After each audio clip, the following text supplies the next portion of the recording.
안녕하세요. DB성형외과의 디테일러 동비 원장입니다. 오늘은 쌍꺼풀 수술 중에 절개법을 해야 되는 사람은 누구인가에 대해서 말씀드려볼까 하는데요. 우리가 흔히 재수술로는 절개법을 많이들 생각을 하시지만 첫 수술로 절개를 해야 한다고 하면 내가 왜 절개를 해야 하느냐 쉽게 받아들이지 못하시는 분들이 많거든요. 어떤 경우에 첫 수술로 절개를 선택해야 손해가 나지 않는가, 그 대상들에 대해서 얘기를 해볼까 해요.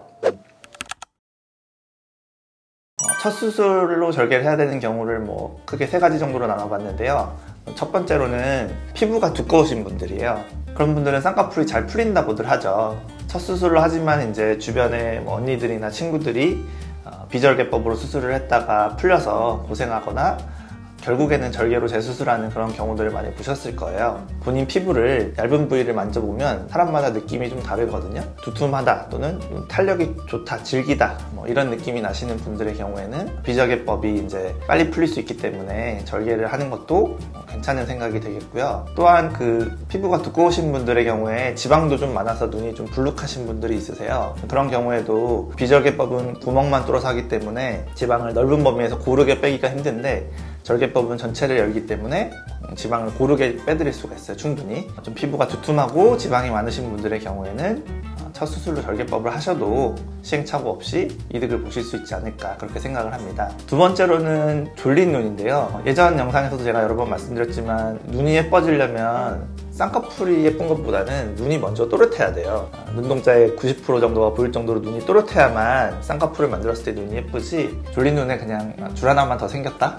이렇게 표현하시는 분들이 계시거든요. 그래서 저 같은 경우에는 과감하게 이런 이유로 이 상태에서 비절개로 쌍꺼풀을 만들면 원하시는 쌍꺼풀은 생겼지만 눈이 그렇게 예뻐지지 않는 그런 결과가 나온다, 예상된다. 눈매 교정을 절개로 해야만 또렷한 눈이 되고 그 다음에 이제 쌍꺼풀이 있어야만 눈이 예뻐질 수 있습니다. 이렇게 말씀드리는 경우가 있어요. 그런 졸린 눈을 가지신 분들이 또 절개를 해야 되는 대상자에 해당이 되겠고요. 또 눈이 졸려 보이면서 그 눈 윗부분이 꺼져 있는 분들이 많이 계시거든요. 그런 경우도 결국에는 눈 뜨는 힘 문제, 그 다음에 눈 위에 지방이 좀 부족한 문제, 또 이마를 드는 문제, 이런 것들이 다 연결되어 있는 부분이기 때문에 절개 눈매 교정과 또 이제 눈 위에 있는 지방을 재배치하는 방법을 하면은 눈 수술로만 눈 위에 이제 지방을 넣지 않고도 눈 위 꺼짐을 해결할 수 있는 그런 방법이 되기 때문에 과감하게 절개를 선택하시는 것이 좋겠습니다.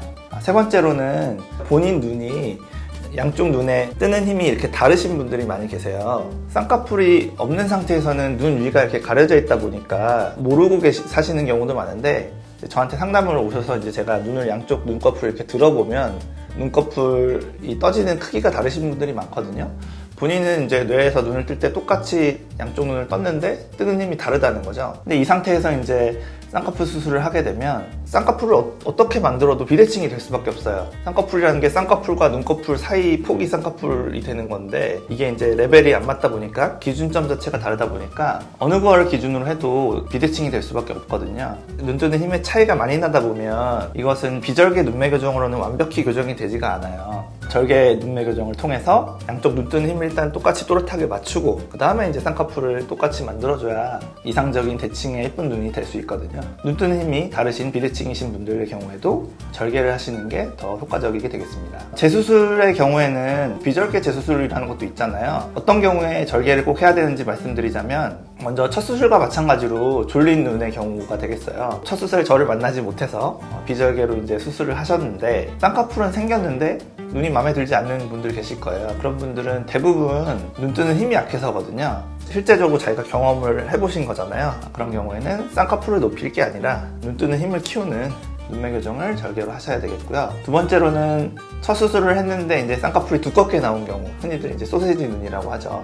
소세지 영상도 예전에 한번 제작해서 있으니까 참고하시고요. 결국에는 라인이 높게 나온 분들이기 때문에 라인을 낮추거나 또는 눈매 교정으로 이렇게 크게 뜨게 해서 라인을 적게 보이게 하는 그런 수술을 하려면은 절개로만 가능하거든요. 이전 라인을 놔두고 밑에다 째는 두줄따기 방식도 있고, 이전 라인을 아래 라인으로 중간 피부를 없애는 그런 쐐기 절제법을 통해서 낮추는 방법도 있고, 라인을 낮추려면은 절개로만 가능하기 때문에 그런 경우 절개법이 꼭 필요하게 되겠습니다. 세 번째로는 이전 수술에 절개를 하셨던 분들이 계시겠는데요. 물론 간혹 가다가는 절개를 할 필요가 없었는데 절개를 하셔서 비절개법으로 해결이 가능한 경우도 정말 간혹은 있으세요. 근데 그거는 100명 중에 한두 명 정도밖에 되지 않고요. 이전에 한번 절개를 하셨다면 이미 흉터라는 게 있잖아요. 그렇게 되면 그 흉터를 이용해서 수술을 한다고 할 수도 있고, 또는 그 흉터를 없애면서 수술한다고 할 수도 있는데, 어차피 이제 흉터라는 것은 다시 절개를 해도 하나로 남기는 방법들이 있기 때문에 흉터라는 어떤 손해가 없어진다고 하면 재수술을 절개로 안 할 이유가 없는 거죠. 이전에 과거에 절개 수술을 한번 하신 적이 있는 분인데 뭔가 아쉬운 분이 있으면은 그거는 절개로 재수술을 했을 때 이번에 생기는 단점은 없으면서 눈이 또렷하게 된다든지 원하는 라인으로 바꾼다든지 뭐 라인을 내리든다든지 어떤 방법으로든 라인을 바꿔드릴 수가 있어서 절개법으로 하시는 게 이득만 되는 그런 수술이 될 것 같습니다.